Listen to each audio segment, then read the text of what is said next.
doctora Catalina, que se va a presentar para explicarnos y responder a una entrevista sobre los totalitarismos. Entonces, doctora, por favor. Buenas tardes, ¿cómo están? Muy agradecida de esta invitación.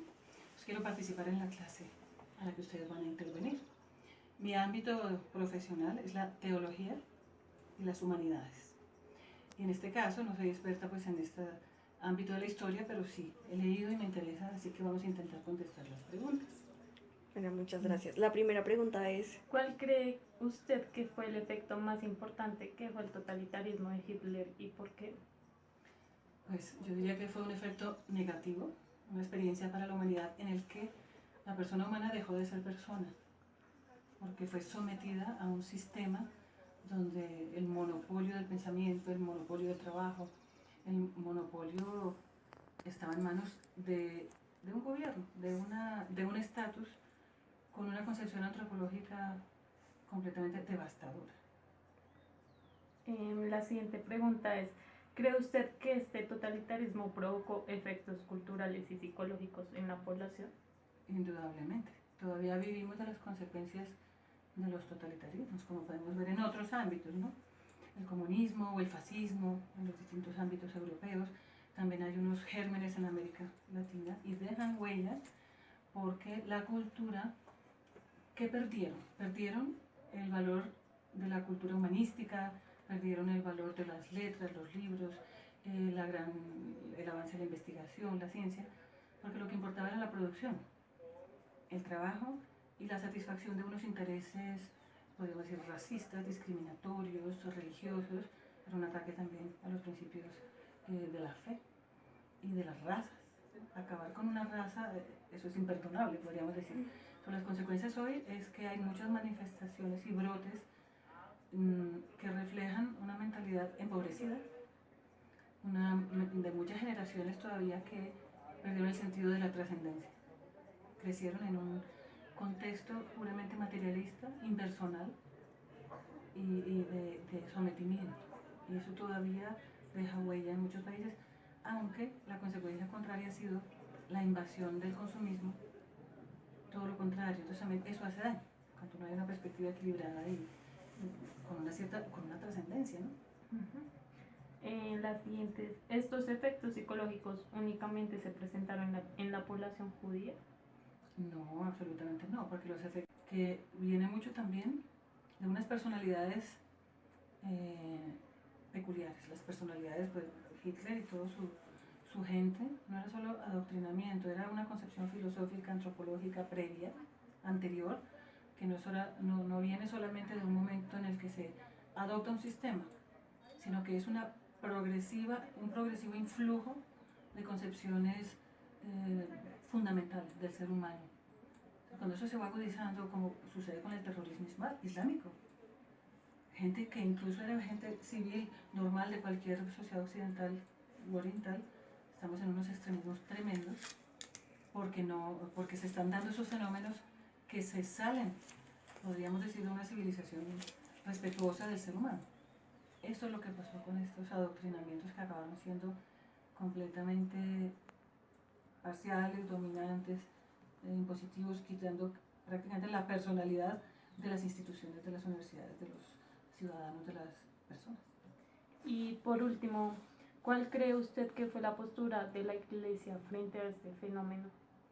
Bueno, eso es muy difícil de contestar porque depende del lugar y del ámbito, ¿no? Yo, por lo que puedo hablar desde la teología, por ejemplo, una historia muy interesante que cada vez se ha ido poniendo más a la luz es la intervención del Papa Pío XII. Es una figura controvertida para la historia porque muchos dicen que se alió con el nazismo y que no protegió suficientemente a los judíos. La información que yo tengo y la literatura que he conocido, principalmente pues por todo lo que se ha querido sacar a la luz de archivos, de la Alemania nazi también, pero fundamentalmente del Vaticano, muestran un papa valiente, que más que palabras, porque no fue tanto de palabras, incluso pues, la televisión estaba recién nacida, el radio y estas cosas, pero el papa escondió judíos, ayudó a negociar con los diplomáticos, se dirigió a las cabecillas nazis, ayudó a conseguir y proteger en muchas instituciones católicas a refugiar familias, hizo toda la gestión diplomática necesaria incluso pues está muy mal considerado, podríamos decir como un papa político, pero verdaderamente la historia sacará a la luz la protección que la Iglesia quiso dar a los judíos, sobre todo en Alemania, ¿no? en Holanda, en Polonia, indudablemente. La historia tiene dos caras. Bueno, muchas gracias. Esta fue la entrevista realizada a la doctora Catalina Bermúdez. Los totalitarios tienen, digamos, una concepción antropológica particular, una concepción social, una concepción estatal y una concepción religiosa. Así sea para atacarlos, así sea para disminuir, no importa, pero tiene una noción. Eso tiene diversas manifestaciones, ¿sí? En los elementos culturales, psicológicos, naturalmente en el elemento económico, naturalmente en el elemento político. Y en el elemento político, Hannah Arendt identificaría 4 aspectos fundamentales que uno tiene que tener en cuenta para el surgimiento del totalitarismo: el nacionalismo, el racismo, el imperialismo. ¿Y cuál más? ¿Cuál creerían ustedes? Nacionalismo, racismo, imperialismo y en efecto, el capitalismo. ¿Sí? El capitalismo, digamos, en su vertiente liberal, porque después en el surgimiento de la Alemania nazi, ya el capitalismo es de carácter estatal, ¿sí? Ver cómo la propaganda empezaba a inflar los elementos nacionalistas, cómo la propaganda empezaba a generar dinámicas dicotómicas de racismo, es decir, el judío, el malo, el perverso, ¿sí? Cómo precisamente la propaganda se sirvió de las lógicas imperiales, sobre todo alemanas, ¿sí? Porque recuerden que habían unas pequeñas colonias alemanas en lo que hoy es el África subsahariana occidental, ¿sí? Y también cómo la propaganda empezó a justificar, digamos, cierta repelencia respecto al liberalismo, al capitalismo liberal, y se fue decantando por un capitalismo de carácter estatal, ¿sí? Porque todo lo hacía el aparato estatal alemán, todo.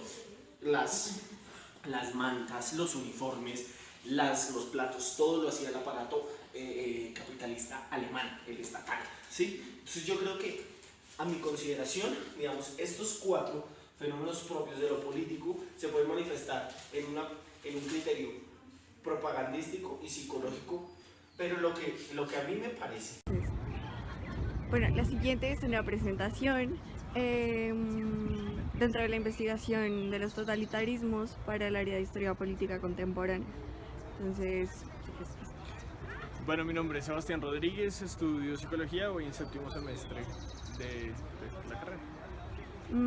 Él nos va a ayudar dando un relato que va a contribuir a nuestro estudio. Entonces, pues, a ver, ¿por dónde empiezo?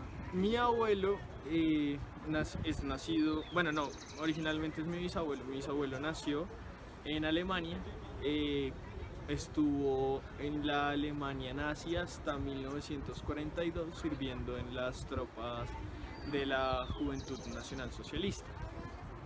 Pues, pese a que estaba en contra del Tercer Reich, pues mi familia estaba en contra del Tercer Reich.